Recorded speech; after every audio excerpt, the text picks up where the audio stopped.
And joining us this morning live in the studio, South Bend Mayor Pete Buttigieg. Mayor, thanks for being with us. Morning. Appreciate Thanks it. Religious Restoration Act, this religious freedom law, as it's being called. You have been very critical of this. What's your gut feeling on this, and has that changed in the days since it's passed that you've had a chance to maybe settle in on with this a little bit more? Look, everybody supports religious freedom, certainly everybody in South Bend, including me. What this bill has done is send exactly the wrong message about what kind of state we are. And I don't want people thinking, when they first think of South Bend or they think of Indiana, about discrimination. I want them thinking about everything that's good here. So I think we've got a lot of work to do. Frankly, I think the governor and the state are in damage control mode as we work to send the message that we're open for business and we're open to everyone.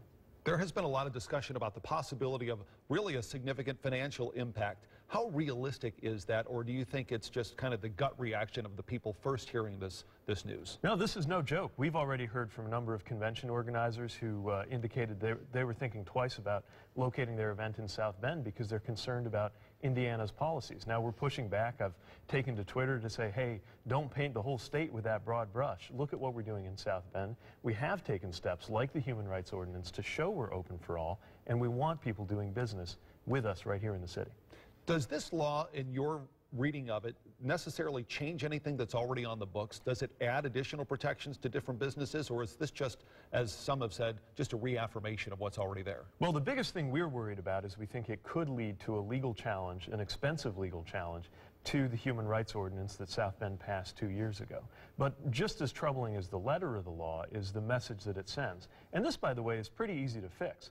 All they got to do in Indianapolis is pass a law that kind of mirrors what we do here in South Bend that adds GLBT Hoosiers to those who are protected from discrimination. If you do that, then the whole idea that this has nothing to do with discrimination suddenly becomes convincing, and I think it would take the air out of a lot of that boycott talk. I know you're not on the council, but have you heard it from any council members, Mr. Scott, for example, the president, saying that we might be passing our own resolution similar to what happened in Indianapolis? You know, they're very concerned, and if they pass a resolution, I'll certainly support it. The good news is South Bend is out ahead of this because we sent a very different message when we passed our own human rights ordinance, and you saw how many businesses came together quickly to send that different message too, saying, hey, South Bend is open to everyone, and we want everybody to feel welcome here. All right.